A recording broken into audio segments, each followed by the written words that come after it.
Well, get the vaccine or get a new job. The deadline for Governor Inslee's vaccine mandate for state workers is fast approaching us.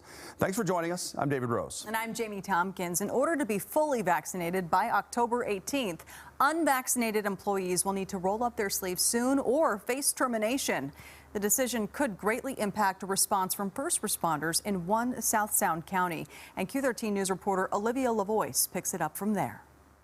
It's a position Tacoma firefighter paramedic Alexander McNeely never thought he'd be in. It took me 5 years to get my job, and I'm going to turn it down because you're going to make me do something. McNeely says he's chosen not to get the vaccine because he feels it was rushed, and he says he feels safe enough using the fire department's rigorous safety protocols and PPE. I totally understand why people want to. I totally understand why people don't want to, and I think that's what makes this country great, is that we're supposed to have freedom of choice, and when that gets taken away, it just feels very, very wrong. He says he contemplated getting it so he could keep his job, but ultimately decided he doesn't want to be forced into it. If Jay doesn't change his mind and it's vaccinate or terminate, then if I can't make it due to medical exemptions, then I would terminate. I'd have to go seek employment elsewhere.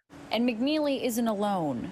Right now, we're looking at about upwards of 30% of our department being impacted by the mandate. Allison Heinzman, president of the union that represents 412 Tacoma firefighter paramedics, says a survey showed 100 members do not want to get vaccinated. Whether or not you've vaccinated, on October 19th, any loss of members is going to impact the body as a whole, because that workload will need to be picked up. And what does that look like? What does that look like to our community, our response times, our services available? The larger picture here, I don't believe was considered when this mandate first came out. Heinzman says Tacoma Fire's workload is already overwhelming due to brush fires and increased medical calls because of COVID. And she says it's not just Tacoma Fire facing this issue. Speaking with other local leaders in Pierce County, we're all looking at close to 30% impact to the county, which is a huge number. Our department is big enough that I don't think we'll see a mass exodus that's going to impact our ability to operate, but I don't believe that's true for every department. Chief Sharp of West Pierce Fire and Rescue says 70% of his department is already vaccinated, but for the 30% that isn't. It is very, very unfortunate that our employees are having to make pretty substantial career decisions in a pretty short amount of time, and it was really kind of unanticipated. Olivia Lavoie, Q13 News.